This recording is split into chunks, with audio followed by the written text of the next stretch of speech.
So we are the extraordinary beneficiary of this as a consuming economy. And frankly, I'm just a little tired of this notion that U.S. oil and gas companies are doing something to the economy of the country rather than for the U.S. economy. My name is Mike Mauceli, and this is the Energy Show with REI Energy, where we're energizing your investments and maximizing your tax deductions. Today, we're going to be talking about the economic outlook for oil and gas investors. And you're going to discover how investors in oil and gas can navigate how energy will be impacted by the upcoming elections and global wars. My guest today is Karr Ingham. Karr is the Executive Vice President, Petroleum Economist for the Texas Alliance of Energy Producers. Great to have you on the show today, Karr. You bet, Mike. It's so nice to be with you today. I appreciate the opportunity. Yeah, there's a lot going on in the world today, right? With all of the, election coming up. And of course, Trump had a big speech last night, and I think he got the biggest applause for when he was talking about energy. And I know you're, the executive vice president of the Texas Alliance of Energy Producers. Can you tell our listeners a little bit about that organization? I certainly can. And by the way, there's a piece of new news. As of I've been the executive vice president and the organization's petroleum economist, which is what I am by vocation. I'm an economist, and so I've been our oil and gas economist, petroleum economist. I think they have called me for about 21 years now or so. I Wow. became our executive vice president about 5 years ago. Our president resigned to take another position last October. So I've been for the second time acting as our interim president, but our board removed that interim title about a week ago. So I am now newly the president of the Texas Alliance of Energy Producers. Well, that's Um, fantastic. yeah, thank you. The alliance, the Texas Alliance of Energy Producers, as the name implies, is a Texas statewide oil and gas trade association. There are several of those around Texas, even on the what we call the upstream side of the equation, the exploration production part of that business. There's, goodness, I think about five active trade groups in Texas that cover that segment of the business. Never mind the downstream, the refining um, and marketing, as well as the midstream pipelines and transportation. So Texas being the epicenter of oil and gas production in the U.S. and increasingly the world, frankly, has a lot of oil and gas activity and a lot of oil and gas organizations represented. Our history has been one that has advocated for, and it's been our core mission to look out for, protect, advocate for independent oil and gas producers. And of course, you know what that term is, but Right. for the benefit of your listeners, this is a company that is not publicly traded. Um, it can be a large company. I mean, an independent is somebody who simply produces the stuff and brings it to the surface. And so there are some big of those large publicly traded independents, companies like Pioneer, Mhm. ConocoPhillips is the major independent, and then uh, Diamondback, Matador, a lot of companies like that. And then there are private, not publicly traded independent oil and gas companies, and those range in size from tiny little outfits with one or two people to some sizable independents that may have several hundred employees or more and produce an awful lot of crude oil and natural gas. We've we've kind of tended to look out for the smaller independent oil and gas operators. We have all of these companies, including the majors, by the way, as members of the alliance, and we're proud to have anybody involved in oil and gas production in Texas or the U.S. as members because largely we're all fighting the same fight. But we have tended to stand, as I like to say it, we represent great, sophisticated companies whose names nobody's ever heard before. We want them to continue to be around in the future and to continue to be viable, ongoing economic concerns. And we don't want legislation or regulation that puts those guys out of business in sort of an extra market activity. Surviving as a small independent oil and gas company just through the ups and downs of the marketplace over time is difficult enough. And to pile on with legislation and regulation makes that even more difficult. So that's kind of our mission in life is to stand in the gap between those companies and what state or national government may do to them. Well, I think that's there's definitely a need for that. Obviously, with the administration we currently have and their war on fossil fuels, Without a doubt. and I thought it was interesting last week. I was watching a video and about Corpus Christi, where Corpus Christi is kind of taking the lead as far as oil and gas exports. I think they're the number four largest exporter in the U.S. now, and of course they're continuing. The city is continuing to expand our export capability. So I think Texas will eventually be it'll eventually be the number one port, right? Oh, I think that's absolutely right. I mean, the Port of Houston has always been active, well known in terms of importing crude oil into the country. And by the way, we always will continue to need that. So just energy trade is important, whether it's leaving the country or coming into the country. And I'm not a guy as an economist who is forthrightly opposed to the import of energy and crude oil, but the export of crude oil, the port of Corpus Christi, as you mentioned, has just gained extraordinary prominence Yeah. and capability to move both crude oil and natural gas that we produce domestically into the global marketplace. And we know those guys pretty well. They're actually members of the alliance. We've had them come speak at our meetings and interacted with them just because they're taking Texas produced product and doing really important things with it. So it's fantastic what's going on at the Port of Corpus Christi. Yeah, it really is. So anyway, as I was saying last night, Trump during his speech got quite a bit of applause from when he began talking about energy. So how will the upcoming election impact oil and gas, in your opinion? Well, I think it'll impact it extraordinarily. I mean, as you said in your opening comments, there's a lot going on. Um, and there's a lot going on in energy and oil and gas. And about the time I think things can't get any more active or interesting in terms of energy and the nature of energy production in the United States, crazier and crazier things continue to occur. so, so I guess I just need to quit being surprised by what happens out there. And I've been watching these things for a long time. You'd think I'd know better by now, but it's been apparent. Yeah. And let's say you think this is a good thing or a bad thing as a citizen, as a consumer, as an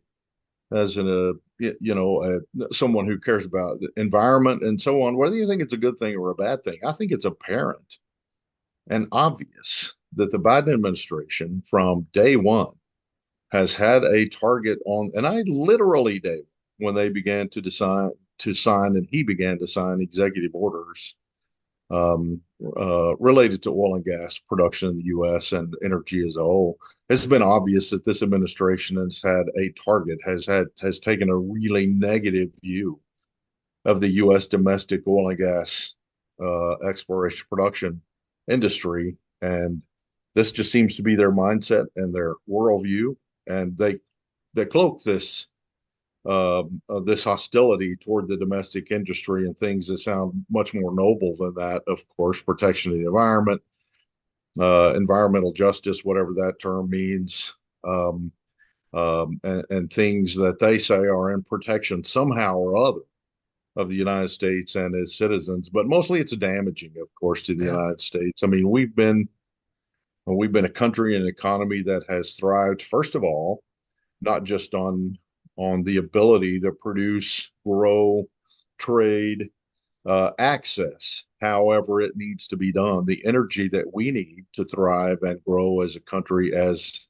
an economy. And I think it's safe to say, in fact, I don't know how it could be an arguable point that Yeah. economies don't grow without abundant, affordable, reliable energy. And before we began to really explode domestic crude oil and natural gas production, we had to access this energy from other places around the globe. We simply weren't producing enough to meet our own domestic needs, but we were a powerful enough and wealthy enough economy to go out in the global marketplace and buy what we need, bring it to our shores, and put it to work. Then we began to grow, and I mean grow dramatically. First, natural gas production, and then crude oil production through the advent of these newly deployed and broadly scaled technologies of horizontal drilling and hydraulic fracturing. And by doing so, we We didn't completely eliminate the need to ever import another drop of crude oil, but we certainly made our way and got into this situation that we always said we wanted, which is largely energy independence and the ability to produce domestically the lion's share of what we demand and use and consume in the United States. And so anything that cuts into the ability to do that cuts into our ability to continue to grow and thrive and be the best, wealthiest, most advanced and developed economy on the planet. That's what got us from here to there. This was all fueled and powered by energy, which means cutting into our degree to continue to do that is harmful to the economy, to our economic standing, to our global standing. And so, again, this administration has very clearly decided, I don't know, for whatever set of reasons, that's a bad thing. And they seem to prefer energy, petroleum energy, being produced somewhere else on the planet, being brought into the United States, because that is what's going to happen. The demand for these things hasn't gone down.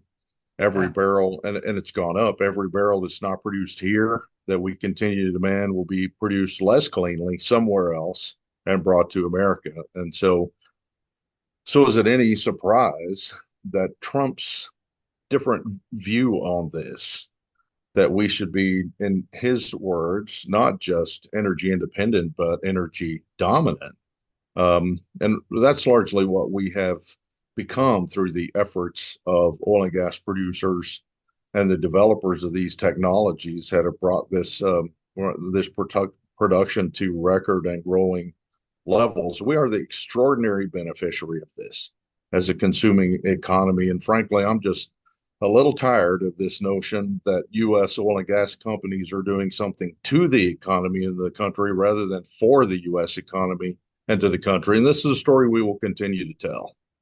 Yeah, no, it is a great story. And I don't think a lot of people here in the United States really understand, if, just the importance of having oil and gas and having, abundant energy. I mean, I got to see that firsthand in the late 90s. I started a company down in Argentina, and we had a 2 million acre concession up in the Northwest Basin. And we drilled our first well 32 miles into the rainforest My up goodness. there. And there was a village, right outside, where we were drilling right down. We were up on a mountain drilling. And of course, they didn't have abundant energy. And I mean, it was really a big thing to them because most of their energy came from hydropower.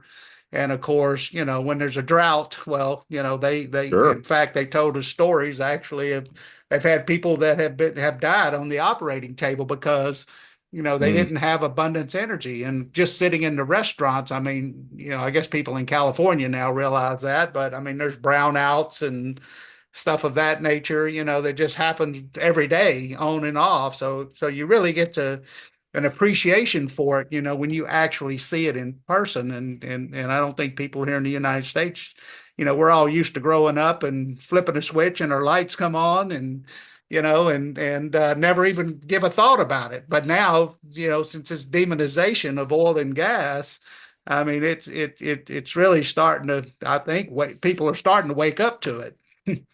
Well, I hope that's the case. My goodness, I think the critics of the industry and of energy production in general and energy consumption, by the way, are just utterly devoid of reality. These folks have no idea, seemingly have no idea of the connection between petroleum energy, fossil fuel energy, and their everyday lives and the things that they do virtually every minute of every day that contain a petroleum energy input. And they apparently have no idea what their lives would actually be like if they were forced to do away with those goods and services and products that are available to them. My goodness, they just don't know how good how good they truly have it. But it's a bit hypocritical, is it not? I mean, you drive yourself in a car that's powered by gasoline to a rally to rail on about oil and gas in the U.S. or in Texas, and And it's a bit comical when you think about it, but it's awfully frustrating. And Yeah. a country like Argentina and other places, if this is the case because they've not yet developed from here to there, that's one thing.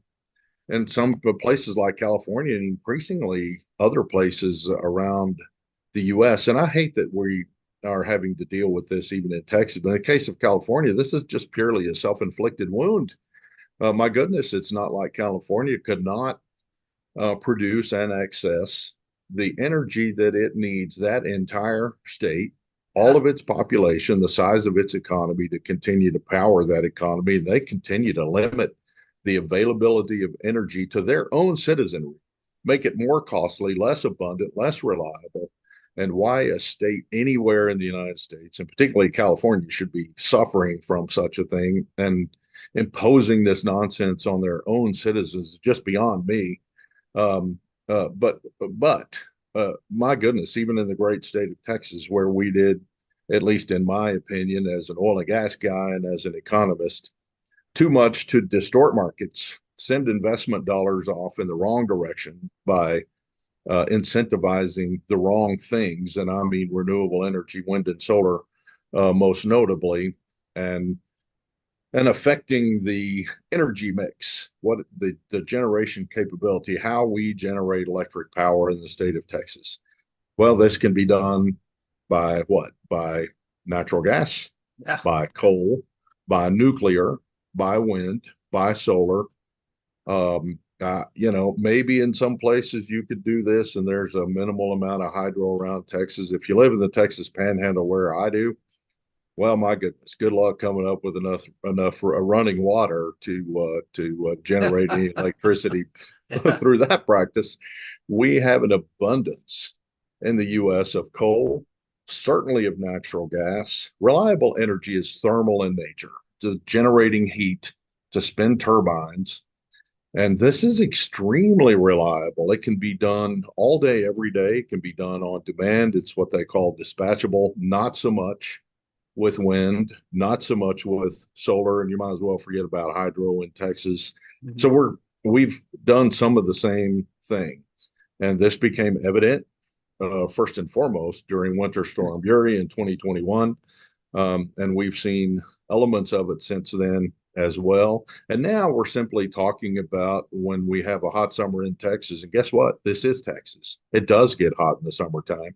At the same time, we've added population from California and other places that have high taxes, high cost of living, terrible energy policies, things that make life difficult and more expensive in those places than it should be. So they're moving to places like Texas. We have population growth, demand growth, and we're limiting the availability of electric power.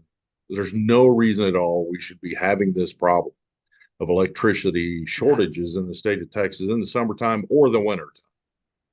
And it really impacts the consumer, right? Because, I mean, obviously to electrify everything, then of course you've got to, increase the grid, which you have to do anyway. But we've seen our electric bills here, even though we are the number one producer of natural gas and energy. I mean, we've seen our electric bills go almost 30%. And that's primarily due because of, the strain that a lot of these green energies are impacting the grid. Uh, may not be 100%, but obviously that's what's causing electricity prices to go up, correct? Oh, without a doubt. It's not 100%, but it's higher than it would be had we simply let markets sort this out over time. And so the connection between free markets and a price system that does what it does over time, I mean, this is frankly, what turned the U.S. economy into the greatest economy that has ever existed on the planet is just this concept of free markets, of capitalism, of a price system that allows signals to be sent to both producers and consumers, absent largely of government intervention in those markets. And let's not forget private property rights as the kind of agent that ties all of these things together. I fear that we're kind of moving away from some of these notions, and even in Texas, of course, we're trying to unwind some of it now in Texas and in the Texas legislature. But this notion that once upon a time governments could make better decisions than markets about these things has done us an extraordinary disservice, I think. And you're right about the consumer. There's no reason to produce a barrel of crude oil and turn it into gasoline or these other consumer products or an MCF of natural gas that gets burned for power generation, for home heating and cooking, for industrial usage. Natural gas is a miracle molecule, really, when it comes down to it. We have this in such abundance. But we only produce these things for the benefit of a consuming public. Otherwise, what's the point? And so consumers thrive, economies thrive when consumers can access what they need and want at the lowest possible price and in a reliable sense over a long period of time. This is what U.S. oil and gas producers have set our country up for, particularly with this explosion of domestic production powered by these new technologies. We did what I say I've never really produced a barrel or an MCF of anything, but our members, oil and gas producers, have done what the country always said it wanted, and brought us to this fantastic thing, which is the availability of abundant, affordable, reliable energy for literally decades to come. This is what we have at our disposal. Let's not foul it up with terrible policies that really accomplish virtually nothing in the environmental realm anyway. Yeah, and I think the media has really demonized the oil and gas business. I mean, when you look at the side of the business that, I mean, obviously, we participate in a lot of horizontal wells up in Oklahoma and the Bakken up in North Dakota. And realistically, when you look at the frack equipment that's used now, I mean, a lot of it is run off of natural gas, so they're not burning diesel any longer. Right. So the oil and gas industry has really made a push to become more greener, to use more clean energy. We use water when we reuse our water after fracking now, so we're trying not to impact the environment as much. And despite everything that the Biden administration has done, I mean, we're producing more oil and gas now than we ever have in history. How do you explain that? Oh, that's pretty easy to explain. First of all, we continue to be a country and an economy that is still largely based on free markets and private property rights and the function of a viable price system that tells producers what to do and frankly what not to do at certain times.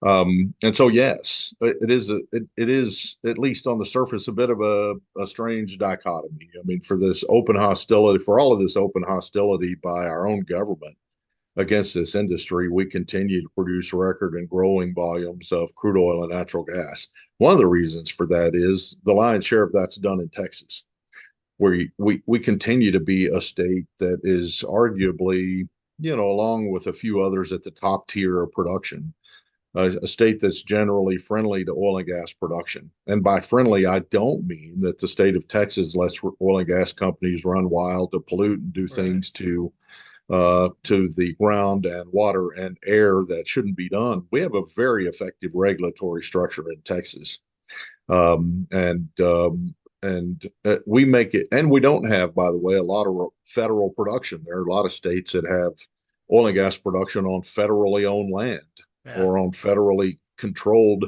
waters. And we don't have much of that in Texas, which makes it more difficult for the feds to cut into what we're doing here in Texas. Don't think they're not trying. They are.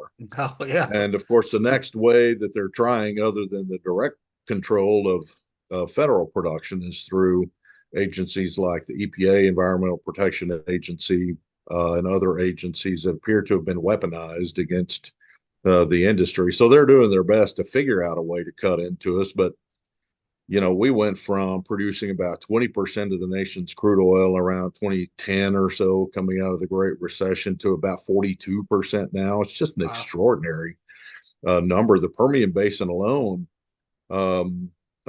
both Texas and New Mexico, throws in about 46% of all U.S. crude oil production. And so the fact that we've been able to grow production in Texas, North Dakota, um, Oklahoma, and so on. That's how we've been able to do this. It's Texas and its record crude oil and natural gas production that's Yeah. driving these national numbers. But if you look around the country, there are probably 33, 34, 33-ish states that produce oil and gas in the United States. And there are only a handful of them that are producing more in 2024 than they were in, let's say, 2014 or so, before this kind of nasty downturn, which you would have lived through in 2015 and 2016. And then everything kind of got upended by COVID. So if you just look around the country, there aren't very many states and regions that are producing at record volumes. They're still underperforming relative to that time leading up to the end of 2014 and moving into 2015 and 16, and then COVID. Um, and so this is not universally the case all across the United States. I mean, think about a state like Colorado, which has to, of course, all of the operators have to endure what the feds are doing. But then you have increasingly blue state hostility toward domestic oil and gas. California is probably the top of that list, but Colorado, which has a very active oil and gas production sector, has just that's been a state that has just turned into a hostile state. Looks very much like the feds in terms of their energy policies there. So Yep. don't think that this is not universal, that this is universal across the country, this record production. It's really happening because Texas is leading the way and they haven't figured out how to stop it yet. Yeah, you made a comment about California earlier. I mean, didn't they used to be the number one or number two producer in the United Of States? course, I mean, they have tremendous petroleum resources in California, and they don't seem to want to keep it though, and so they don't want to produce it there. They don't want to refine it there. Yes, they were once an extraordinary volumetric producer of crude oil, and I think it's interesting when you look at some of these old movies that have, I say old, I'm getting older by the day, but even some movies back in the 70s and 80s that have this oil field right in the middle of Los Angeles or Yeah. somewhere pretty close to it. And then, of course, got the Bakersfield area and Kern County. I always thought it was amusing that Kern County would say that it's the biggest county for crude oil production in the country. Well, that's no longer true, by the way, but part of that was because Kern County geographically is just massive in terms of land area. So if you make a county big enough, it can be the lead producer of anything.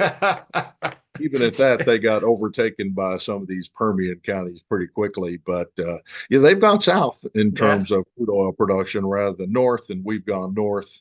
And listen, California, it'll be our pleasure to produce all of this energy and send it to you, and you thrive. It's all Yeah, right with me. and yet they're okay with shipping oil from Ecuador, right? And shipping it across their, sensitive reefs and, using diesel to ship it over there every day. I mean, California's Uh, okay with that, but they don't no, want to nobody produce ever their said own any of crude. this made a lick of sense, and it doesn't make a lick. Yeah, I agree with you. I mean, it's just crazy. And so anyway, I certainly liked having you on the show today. I mean, I don't think we even hardly got started with, but I know we got to stop here at 10:30. It But just means we have to do it again yeah, sometime. no, I Really really, enjoyed the visit and the conversation, and I'm so appreciative of you having me on. well, thank you very much. And how do people follow you? TexasAlliance.org is the best way to do it. Um, and we're in the process of reworking that website, so we're going to roll out our new version of that in probably just a couple or 3 weeks now. So that's the best place to do that. You can connect with us there. And if you're not a member of the Texas Alliance of Energy Producers, if you are even remotely connected directly or indirectly to the oil and gas industry in Texas, and or have a desire to see that industry thrive and grow in Texas, membership with us is pretty inexpensive, and so we do it just by numbers. We're a good size outfit with a lot of members around the state. We need the resources and the numbers to continue to be influential. So we'd love to connect with you, and I'd love to hear from anybody, any of your listeners who want to talk some more about that. All right, great. Well, thank you again, Karr, for coming on. My pleasure. Thanks for having me. This podcast is a presentation of Rich Dad Media Network.